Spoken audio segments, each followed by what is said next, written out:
issues during pregnancy, but illegal determinations are happening, and a female child is as precious as a male child. Preference for a male child is very common in our society. Female feticide is still very rampant. She is going through a pregnancy related violence, could lead to even infertility. Ma'am, these days, teen pregnancy is also happening on a large scale. So they can seek MTP services. Sterilization is the permanent method of contraception.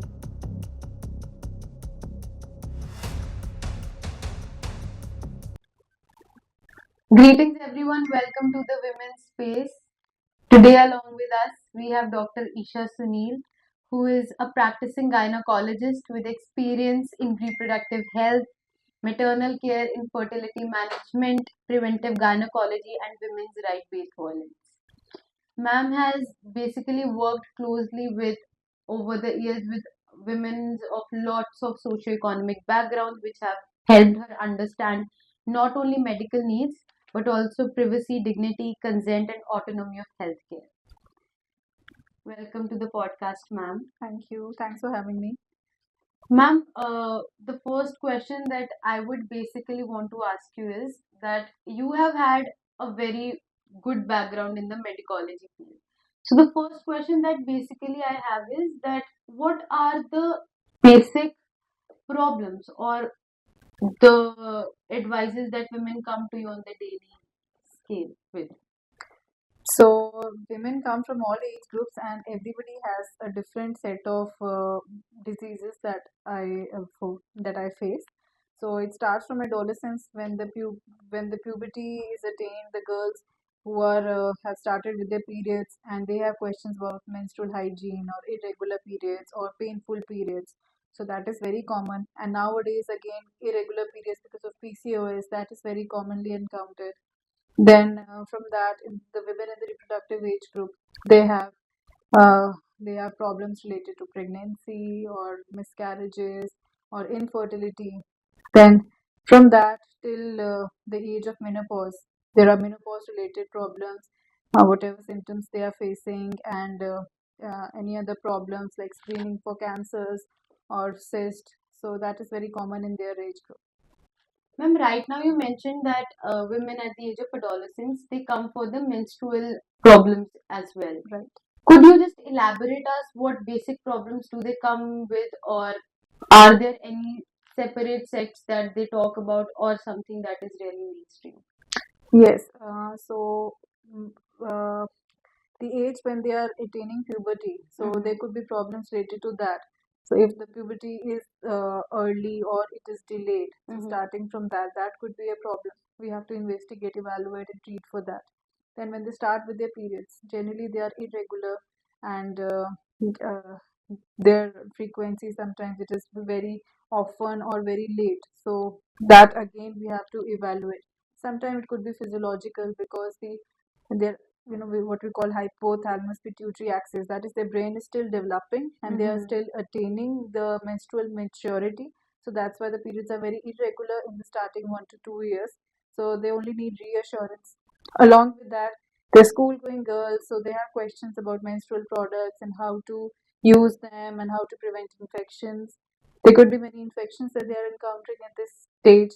So I evaluate and treat for that. And even along with that, painful periods is a very common symptom. So it requires reassurance and sometimes some measures and some even medicines. So they seek my help for that. No, menstrual health is actually often it's stigmatized and it's basically ignored by a lot of groups. It's something that that is basically it's acted as a taboo in the Indian subgroup. Right. So, ma'am, how does actually this affect both health and dignity of the women? Is it such that women are actually very cautious to talk about it, or they are not able to open up with about this particular thing? Is it so? Yes, you are absolutely right.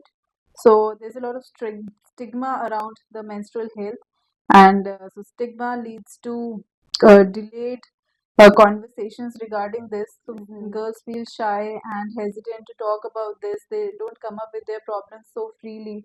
It leads to delayed treatment and often, severe infections and complications in later life. So yes, it is because they related with shame and something which they don't talk about it openly with even their family members or sisters or siblings.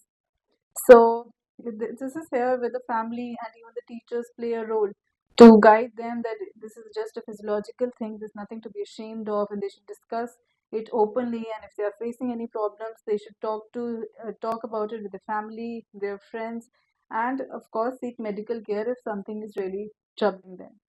Ma'am, because of talking about this at the later stage, a lot of medical complications could arise because of that, right? Yes, absolutely. Is there, could you just elaborate us what sort of medical complications could arise if menstrual health is not being talked about in the early stage?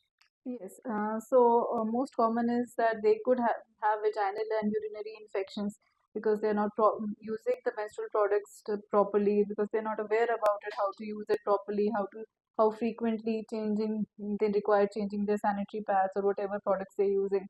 So this infection could flare up and it could cause pelvic inflammatory disease or chronic pelvic pain. So basically, severe infections of the genital organs. In future, it could lead to even infertility and other problems. So it is very important that they talk about it, we take measures to prevent it and treat it at the earliest.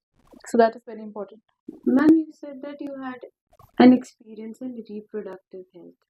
Right. Ma'am, when we talk about sanitation, ma'am, how does lack of clean toilets, or you could say lack of clean water, it affects the reproductive health of women? Yes, so lack of sanitations and proper sanitation facilities can predispose to vaginal infections and urinary tract infections. And if they're not treated on time and if they are recurrent and severe, they can lead to severe pelvic inflammatory disease, which is a very common cause of infertility. So that directly affects the reproductive health also. So in later life, it can cause infertility and other problems. Ma'am, in this strata, do women, because of some social economic problems or something, do they actually disclose their problems in this strata, or do they not? Yes, Are they that is always a silent? challenge, right? The girls in rural areas or underprivileged sections, so they are hesitant, and family does play a role in helping them seek medical help. So, yes, it is a challenge. Lack of awareness in these girls is very common, and so there is delay in seeking treatment, and it further complicates and causes more problems. Ma'am, when we talk about reproductive health, ma'am, I think the biggest role is of the partner that is there along with the other counterpart. Is it so that women do face violence in this strata during pregnancy because of a particular sex that has been determined or something like that? Yes, so abuse during pregnancy, whether it is physical or emotional, so it has direct implications on their pregnancy. So it can lead to miscarriages or intrauterine growth restriction. That means the fetus is not able to grow properly, or other medical problems like hypertension. And on emotional level, it can cause anxiety and stress and trauma. So it has direct implications on their pregnancy and causes adverse outcomes in the pregnancy.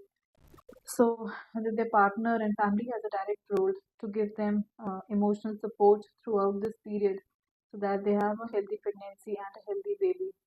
And yes, you are very right. Gender bias and uh, you know lack of the lot of preference for a male child is very common in our society, in India especially. So having female children, so that is also pressure on the mother itself. So they face a lot of abuse because of having a lot of female kids and not being able to produce a male child. So they do face abuse because of that also. Ma'am, so this lack of social and emotional, you could say, lack of help from the partner, it could actually affect the fetus of the women as well, is what you're. Yes, absolutely. It can lead to miscarriages or even intrauterine fetal death and growth restriction of the baby. So everything is directly related to their how supportive their family members are. So in healthy pregnancy, the family and partner have a great role to play emotionally. Ma'am, what if actually the male, or you could say the other counterpart of the women, if they are actually causing some sort of violence on the women. Is there any relevant law that could be actually used here or could be actually discussed among the both the parties so that they could actually come to a conclusion? Yes, so there is Prevention of Domestic Violence Act of 2005, in which all these physical, mental, economic abuse that is addressed, and they can seek legal and medical help in these cases.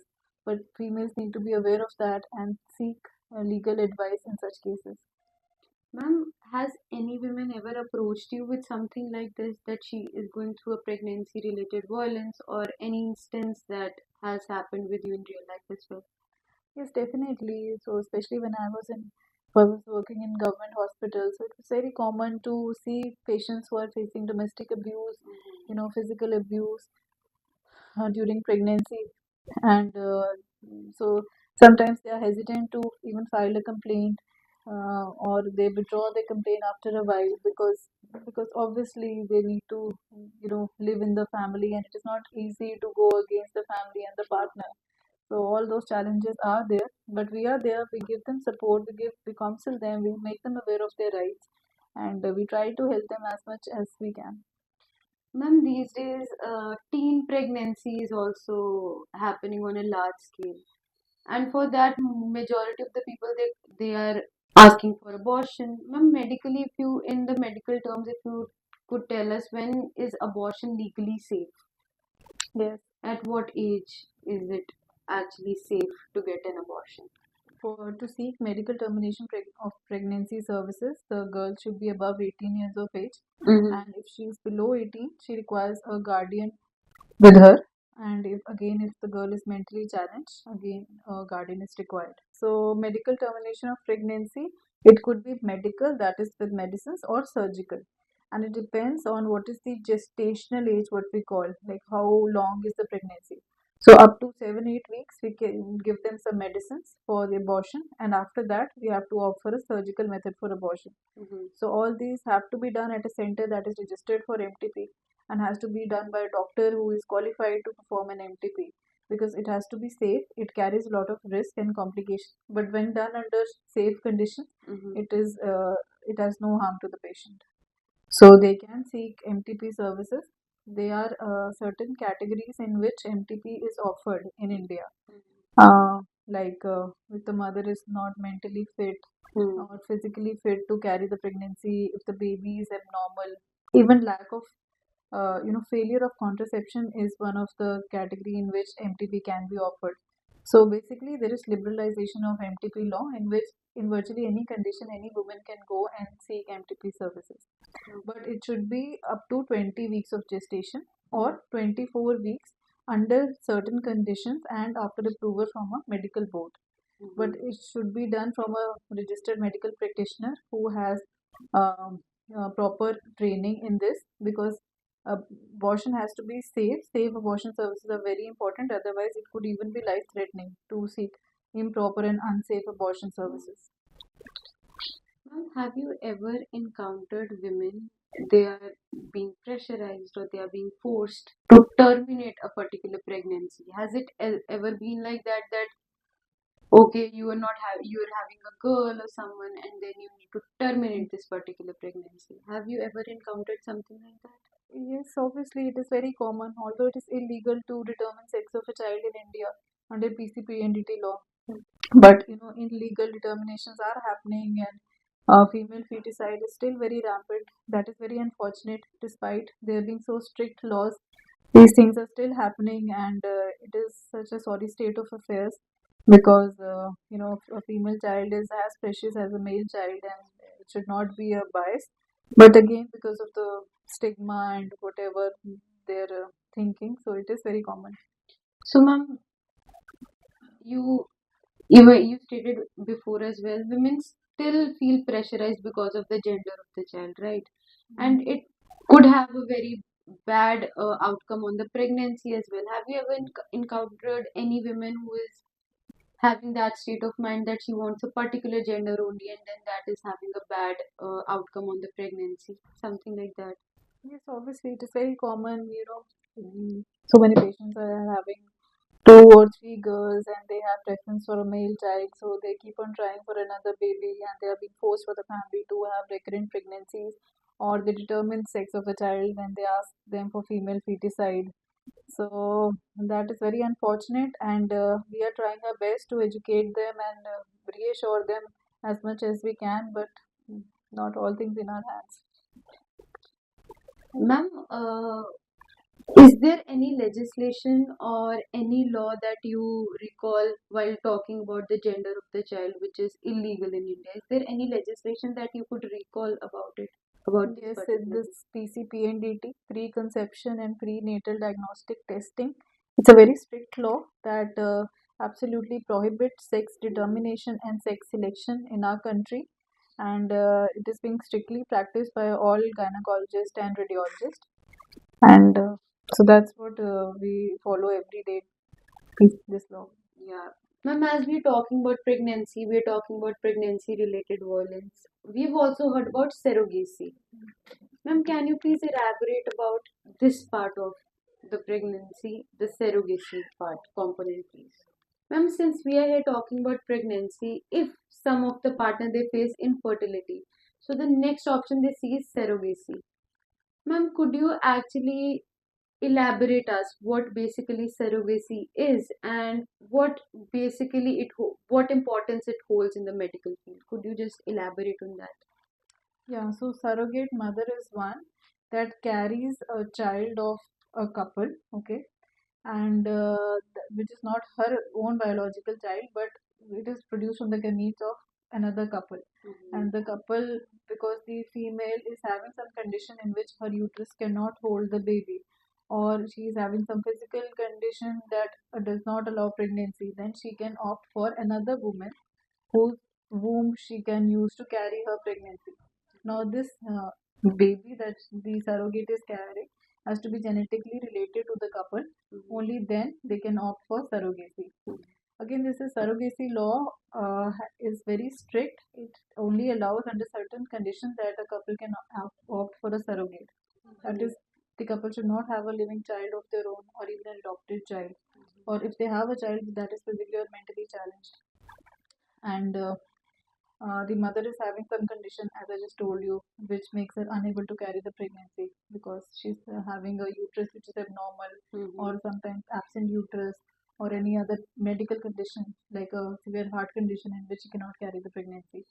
So only under certain conditions, they can opt for surrogacy. Ma'am, in surrogacy cases, what basic safeguards they are necessary to protect the surrogate mothers? Do you recall any such act which is necessary to for the protection of surrogate mothers? Yes, the Surrogacy Act of India, in which all the expenses of the surrogate is covered by the couple, and also they give her insurance cover for 3 years, so that safeguards her rights as well as her health care.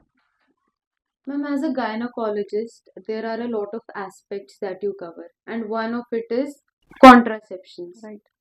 Ma'am, can you elaborate on sterilization? How is it an important form of contraception for males, basically? Can you just explain that to us? Yes, so sterilization is the permanent method of contraception for males or females. Females. So here again, the consent is very important from the from whether the for the male or the female, whoever is opting, because it is a permanent method and it is more or less irreversible. So it is important that the patient is fully explained of the risk and the reversibility of this. Only then they can opt for sterilization. So this decision it should be free and it should be informed and it Definitely. should be medically safe. Right. Is it, ma'am, is it actually safe in the medical terms as well? Is it something that gives a person a disease or something as it is a taboo outside? Is it No, safe? we have all safe sterilization techniques that we can do for the male as well as for the female. So we do it safely under safe conditions by a registered medical practitioner who has training in this field. So they are safe, and but they have to be informed, and only after telling them all the proper consent and the reversibility, we go for sterilization.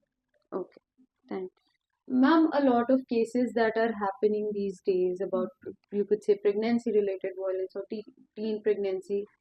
Ma'am, awareness has been a very important component. Right. So, how does lack of awareness it causes vulnerability among groups? Is it so? If you could elaborate on that. Yes, definitely. When females are not aware of their rights, uh, they are subject to abuse, and they still do not know how to raise their voice and uh, where to address their concerns. So it is very important that they're aware of their rights, so that whatever violence or abuse they are facing, they can go to a proper authority and seek help. And there are very strict laws against this, but only females need to be more vocal about it. Ma'am, how can actually doctors and the legal initiatives it could collaborate on one particular area? Is that so that both doctors and the legal initiatives they could work together towards women? In what way they could do so? Yeah, so doctors are generally the first point of contact when any kind of violence happens. So, as doctor, we play a role that, first, of course, we treat the patient, we treat their injuries, but at the same time, we need to educate and counsel them that they can seek help in this.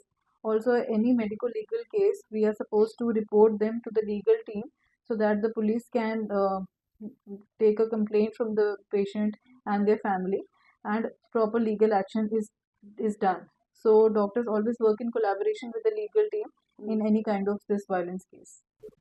Ma'am, I just got reminded of a question. Ma'am, these days approximately everyone they use social media, and social media is filled with misinformation about pregnancy related advices, or you could say fertility advices. There's a lot of misinformation that is going on. How harmful could that be from the perspective of a doctor? How harmful could that be?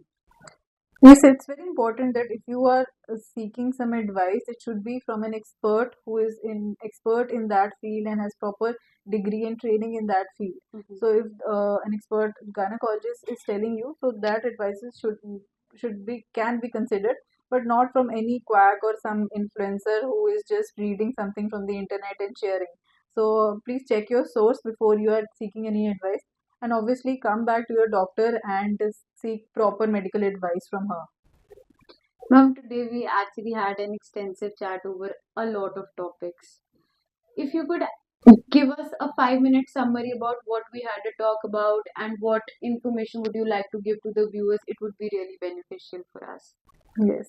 So we had a very wholesome talk, and starting from adolescent health, like what are the sanitation practices that they should be following. Then related to adolescents, we talked about teenage pregnancies and MTP services. Then again in pregnancy, all the domestic violence. We talked about domestic violence that the females are facing and what all legal help they can seek. Then in regard to infertility, we talked about surrogacy, then PCP and DT again regarding pregnancy and how gender bias affects treatment of women, and what are the laws to prevent it. So uh, that is all we had a talk about, and I hope my audience got some knowledge or any advice from my side. I'm really glad in that regard. Ma'am, at the end, I would just want you to give a final guidance or what, as a woman, you would want to give the message to women regarding their health, their hygiene, their reproductive choices. What is that one final message you would like to give the audience? So, first of all, to all the young girls, so live without shame and the fear of judgment. So, all the young girls, be very vocal about the problems you're facing and talk about it with your family and with your teachers, because it's just a biological, physiological thing you are undergoing, and there's no need to be hesitant about it. To the other females, uh, be you don't need to live with guilt for being a woman. You all are strong women, and I as a woman is there here to support you if any guidance or help you need. But be supportive of each other, be helpful of each other. If you see that any other female is having any kind of injustice, so be there for her and help her in any way you can. Only women can support and uplift each other. At the end of the day, we only women who are there for each other. Thank you. Thank you.